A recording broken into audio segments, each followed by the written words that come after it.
Hello students, good morning to all.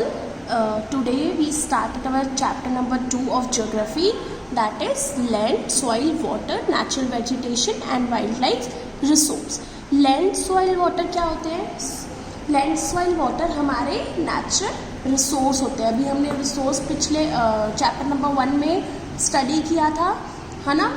हमने क्या study किया था कि हमारे सराउंडिंग जितनी भी चीज़ें हैं जो हमारे यूज़ की होती हैं, वो सारी चीज़ें हमारे लिए एक रिसोर्स है. बट उनमें से कुछ ऐसी चीज़ें होती हैं जो हमें नेचर से गिफ्ट मिलती हैं, वो हमारी कहलाती है नेचुरल रिसोर्स, और जिनको हम अपने नीड और अपने यूटिलाइजेशन के अकॉर्डिंग चेंज करते हैं, वो सारी चीज़ें कहलाती है हमारी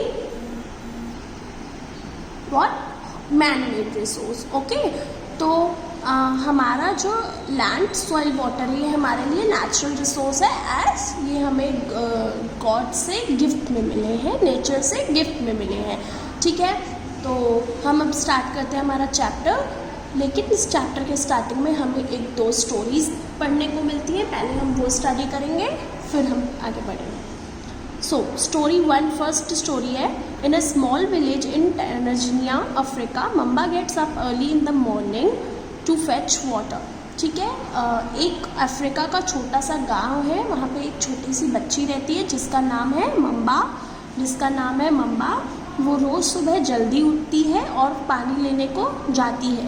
पानी लेने वो काफ़ी लॉन्ग तक जाती है और काफ़ी घंटों के बाद वो वापस आती है. She then help her mother in the house and join her brother in taking care of goats. उसके बाद वो अपनी मम्मा के घर के कामों में हेल्प करती है और उसके बाद वो अपने ब्रदर्स की हेल्प करती है गोट्स की टेक केयर करने में. Okay, all her family own is a piece of rocky land around their small hut. ठीक है, और उनका वहाँ गांव में छोटा सा घर है जिसके बगल में उन्होंने छोटा सा लॉकी लैंड को लिया हुआ है. Mamba's father can barely grow some maize and beans on it after toiling hard. यहाँ पे क्या है कि मम्बा के जो फादर हैं वो काफ़ी मेहनत के बाद ही मेज और कभी कभी ही ग्रो करते हैं. This is not enough to feed their family for the whole year. लेकिन ये इनकी फैमिली के लिए पूरे साल के लिए उनकी भूख मिटाने के लिए बहुत कम है, इनफ नहीं है. सेकेंड स्टोरी है पीटर की. Peter lives in the heart of the sheep rearing region in New Zealand where his family runs a whole processing factory. है ना, पीटर कहाँ पे रहता है? पीटर न्यूजीलैंड में एक शीप रियरिंग रीजन में रहता है जहाँ पे उसकी फैमिली वूल फैक्ट्री चलाती है, वूल प्रोसेसिंग फैक्ट्री चलाती है. ठीक है, every day when he return from school, जब वो स्कूल से वापस आता है, Peter watches his uncle taking care of their sheep. ठीक है, यहाँ पे क्या बताया? शीप मतलब भेड़ वगैरह, बकरियाँ, उनकी टेक केयर करता है उनके अंकल. और जब वो अपने स्कूल से वापस आता है पीटर, तो वो उनकी केयर करते हुए देखता है. Their sheep yard is situated on a wide grassy plain with hills in for far distance. ठीक है, उनकी शीप यार्ड कहाँ पे सिचुएटेड है? वो उनका शीप यार्ड ग्रासी प्लेन पे विथ हिल्स पे, ग्रासी प्लेन पे सिचुएटेड है, थोड़ी सी ही डिस्टेंस पे उनके घर के. It is manage in a scientific way using the latest technology. ठीक है, और वो कैसे उसको चलाते हैं? वो उसको वूल प्रोसेसिंग फैक्ट्री को अपनी न्यू टेक्नोलॉजी और टेक्निक्स के हिसाब से चलाते हैं. Peter family also grow vegetables through organic farming. और पीटर की फैमिली भी वेजिटेबल्स को ग्रो करती है बट थ्रू ऑर्गेनिक फार्मिंग. ठीक है, लेकिन ऑर्गेनिक फार्मिंग के थ्रू वो वहाँ पे फार्मिंग करते हैं. ठीक है, वेजिटेबल्स को ग्रो करते हैं. Mamba and Peter stay in 2 different parts of the world and lead very different lifes. ठीक है, क्या बता रहे हैं यहाँ पे मम्मा और पीटर 2 अलग अलग पार्ट्स में रहते हैं वर्ल्ड के और डिफरेंट लाइफ को जीते हैं. This difference is because of difference in the quality of land, soil, water, natural vegetation, animal and the usage of technology. ये क्यों हम बोला गया है? क्योंकि ये डिफरेंस क्यों है? क्योंकि वहाँ की क्वालिटी ऑफ लैंड में डिफरेंस है, वहाँ सब हर जगह की सॉइल में डिफरेंस है, वाटर में डिफरेंस है, और हमारे वहाँ हर जगह की वर्ल्ड के हर पार्ट की वेजिटेशन में डिफरेंस है, ठीक है। और टेक्नोलॉजी के यूज़ करने में भी काफ़ी ज़्यादा डिफरेंस है, ठीक है। तो अब हम आते हैं, the availability of such resource is the main reason places differ from each other, ठीक है। और ये सारे रिसोर्सेज की जो अवेलेबिलिटी है वो हर जगह अलग अलग है, इसी के लिए यही मेन रीज़न है सबकी लाइफ अलग अलग होने का, ठीक है। अब हम स्टार्ट करते हैं हमारे टॉपिक से, that is land. Land is among the most important natural resource, ठीक है। हमारा जो लैंड है वो सबसे इम्पॉर्टेंट नेचुरल रिसोर्स है हमारे अर्थ का। It cover only about 30% of total area of the earth surface, और लैंड हमारे अर्थ का 30% एरिया कवर करता है, and all the parts of this percentage are not habitable, ठीक है। और हमारे लेकिन जो हमारे ये 30% है वो भी सब जगह सेम नहीं है, अलग अलग टाइप की लैंड होती है, ठीक है। The uneven distribution of population in different parts of the whole world in merely due to varied characteristics of land and climate, ठीक है।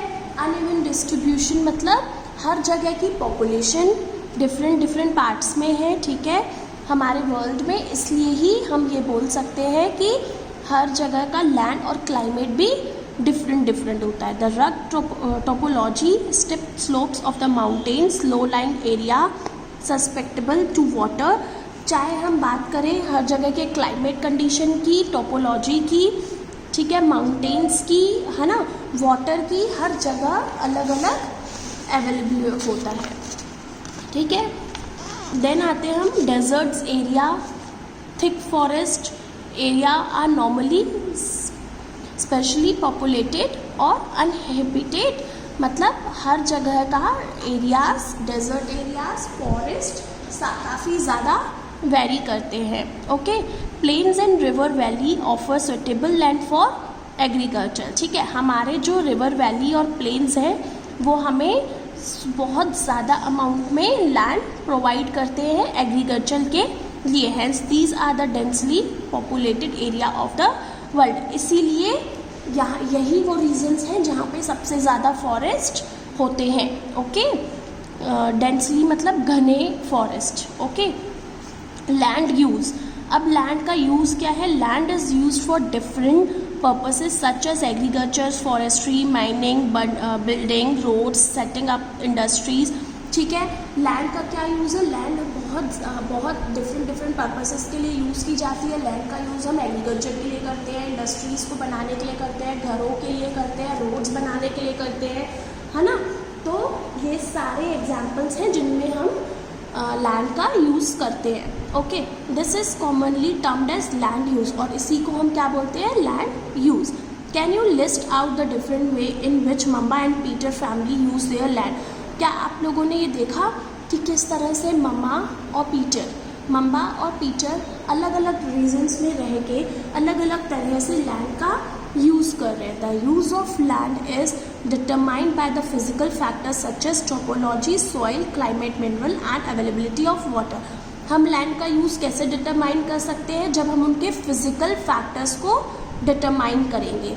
फिजिकल फैक्टर्स मतलब soil, climate, mineral and availability of water, ये सारे हमारे क्या हैं? ये सारे हमारे फिजिकल फैक्टर्स हैं, और इनके ही यूज़ से हम लैंड का यूज़ डिटरमाइन कर सकते हैं। Human factors such as population and technology are also important determinants of land use pattern.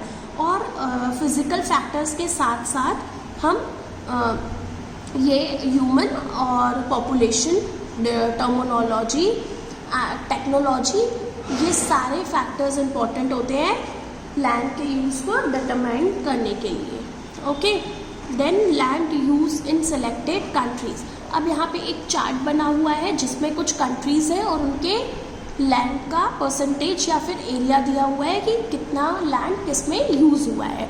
जैसे हमारी कंट्री है ऑस्ट्रेलिया में क्रॉप लैंड जो है वो 6% पे है, पैस्चोर लैंड है 56, फॉरेस्ट के लिए है 14 और बाकी सारे यूजेस के लिए 24। ब्राज़ील में 9, पेस्चोर है 20, फॉरेस्ट 66, अदर यूज़ के लिए 5। उसी तरह से कनाडा, चाइना, फ्रांस, इंडिया। हम पहले इंडिया को देखते हैं। इंडिया में क्रॉपलैंड कितनी है? 57%, 4% है पेस्चोर लैंड, 22% है फॉरेस्ट लैंड और बाकी अदर यूजेस के लिए 17%, है ना। उसी तरह से जापान, रशिया, यूके और यूएसए का भी दिया है। और अगर हम देखें वर्ल्ड में, तो वर्ल्ड में क्रॉप लैंड है 11%, पेस्चोर लैंड है 26%, फॉरेस्ट लैंड है 31%, अदर यूज़ के लिए 32%। ये हमने वर्ल्ड का आप लोगों को लैंड का यूज़ बताया है, ठीक है। और इम्पॉर्टेंट है इंडिया का। Okay, so next page number 11 पे आते हैं। यहाँ पे लिखा है land can be classified on the basis of ownership, private land and community land. ठीक है, लैंड को अगर हम ओनरशिप में as on the basis of ownership divide करें तो 2 टाइप की लैंड होती है, private land and communitive land. Private land is owned by individual where as community land is owned by the community of common use like collection of fodder, fruits, nuts or medicinal herbs. These community lands are also called common property resource. ठीक है, हमारी land 2 types, अगर ownership के में on basis पे अगर हम classify करें तो 2 बेस है उसके, private land, community land. Private land ऐसी होती है जिसको हम ओन करते हैं, खरीदते हैं, एक पर्सन या इंडिविजुअल की, वो प्राइवेट यूज़ के लिए होती है, ठीक है। जैसे वो वहाँ पे बिल्डिंग बना सकता है, अपना हाउस बना सकता है, ओके। और कम्युनिटिव लैंड ऐसी होती है जो कॉमनली सबके लिए होती है ना। वहाँ पे फ्रूट्स वगैरह, फ्रूट्स, फॉडर, मेडिकल हर्ब्स, ये सब ग्रो किए जाते हैं और वो गवर्नमेंट के अंडर पे होती है और हर पर्सन उसको यूज़ कर सकता है और उसे हम कॉमन प्रॉपर्टी के नाम से भी जानते हैं। कॉमन प्रॉपर्टी क्यों? क्योंकि जो प्राइवेट लैंड होती है वो प्राइवेट प्रॉपर्टी होती है किसी भी पर्सन की, बट जो कॉमन लैंड होती है, कम्युनिटिव लैंड होती है, वो कॉमन प्रॉपर्टी होती है हमारी, ओके, सारे पर्सन्स के लिए। People and their demands are ever growing but the availability of land is limited. अब due to the population increases, हमारे पॉपुलेशन के इंक्रीज़ होने के साथ साथ हमारे जो ह्यूमंस की और पीपल्स की डिमांड्स है वो भी काफ़ी ज़्यादा इंक्रीज़ होती जा रही हैं, बट हमारे पास जो लैंड है वो तो इंक्रीज़ नहीं हो सकती स्टूडेंट्स। लैंड तो उतनी ही है बट, है ना, लिमिटेड ही है। हमारी पॉपुलेशन इंक्रीज़ हो रही है। The quality of land also differ from place to place. और मैंने जैसे आप लोगों को बताया था स्टोरीज़ में ही कि 2 अलग जगह पे वो रहते हैं तो उनकी जो लैंड और सॉइल, वाटर की क्वालिटी है वो भी अलग है। तो उसी तरह क्वालिटी ऑफ लैंड भी डिफ़र करती है place to place. Okay, people started encroaching the common lands to build up commercial areas, housing complexes in the urban areas and to expand the agricultural land in rural areas. ठीक है, जो rural areas के लोग होते हैं वो क्या करते हैं, वो उनको अपने कॉमन लैंड को, कम्युनिटिव लैंड को अपने अंडर करने की कोशिश करते हैं और वहाँ पे घर बना लेते हैं, है ना, या फिर घर बना लेते हैं या फिर कुछ कमर्शियल एरियाज़ के लिए, बिजनेस के लिए यूज़ कर लेते हैं। जो लेकिन गांव के लोग होते हैं, अर्बन रूरल एरियाज़ के, वो उस लैंड को एग्रीकल्चर की प्रोसेस के लिए यूज़ करते हैं और एग्रीकल्चर की प्रोसेस, एग्रीकल्चर को बढ़ाते हैं। Today the vast changes in the land use pattern also reflect the cultural changes in our society. और आज हम जो लैंड का इतना ज़्यादा यूज़ कर रहे हैं और उनके पैटर्न, लैंड के यूज़ के पैटर्न को चेंज करते जा रहे हैं, उसका रिफ्लेक्ट हमारे कल्चरल चेंजेस में भी, हमारी सोसाइटी पे भी काफ़ी ज़्यादा इफ़ेक्ट हो रहा है। Land degradation, landslide, soil erosion, desertification are the major threats to the environment because of the expansion of agriculture and constructive activities. ठीक है, हमारे जो ये नेचुरल डिज़ास्टर्स है, जो हमारा सॉइल एरोजन है, लैंडस्लाइड्स है ना, हमारा इन्वायरमेंट पॉल्यूशन, ये सब किसके कारण हो रहा है? बिकॉज हम लैंड का गलत यूज़ कर रहे हैं और लैंड को हम सिर्फ एग्रीकल्चर को एक्सपेंड करने में और बाकी construction activities like industries and commercial uses के लिए यूज़ करते जा रहे हैं, जिसके कारण क्या हो रहा है, लैंड डिग्रेडेशन, मतलब लैंड कम होता जा रहा है। ओके, देन है हमारा topic conservation of land resources. Conservation means हम लैंड को कैसे बचा सकते हैं, है ना, लैंड कंजर्व करके रख सकते हैं for the future generation. Growing population and their ever-growing demand has led to a large scale of destruction of forest cover and arable land and created a fear of losing these natural resources। जिस तरह से हमारी population increase हो रही है, population grow कर रही है और उनके साथ साथ उनकी जो डिमांड्स हैं वो भी बढ़ती जा रही हैं, इनका क्या इफ़ेक्ट हो रहा है हमारी सोसाइटी पे, इसका इफ़ेक्ट हो रहा है डिस्ट्रक्शन, हमारे लैंड और हमारे नेचुरल रिसोर्सेज का डिस्ट्रक्शन होता जा रहा है, हमारे फॉरेस्ट का डिस्ट्रक्शन हो रहा है, ठीक है ना, हमारी एग्रीकल्चर लैंड का डिस्ट्रक्शन हो रहा है। और इससे ये डर आ रहा है, सबके मन में ये डर आता जा रहा है कि एक दिन हम अपने नेचुरल रिसोर्सेज को ही खो देंगे, ख़त्म कर देंगे, है ना। Therefore the present rate of degradation of land must be checked। इसीलिए आज जो हमारे डिग्रेडेशन मतलब लैंड का जो ख़त्म होने का चांसेस हैं उनको बार बार चेक किया जाता है। Afforestation, land reclamation, regulate use of chemical, pesticides and fertilisers and check on over grazing are some common method use to conserve the land resources. इसलिए हमने कुछ पैटर्न्स, कुछ तरीके अपनाए हैं और कुछ स्टेप्स फॉलो किए हैं, है ना, जिससे कि हम लैंड को कंजर्व कर सकें ताकि पूरी तरह से हमारा नेचुरल रिसोर्सेज ख़त्म ना हो जाए।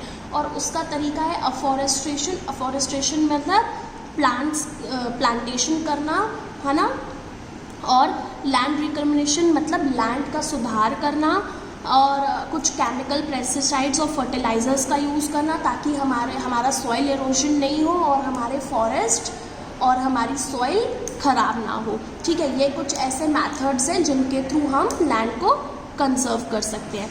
ओके स्टूडेंट, सो यहाँ पे हमारा लैंड टॉपिक ख़त्म होता है। सेकंड टॉपिक हमारा आएगा, वो हम नेक्स्ट वीडियो पे कंटिन्यू करेंगे। Thank you.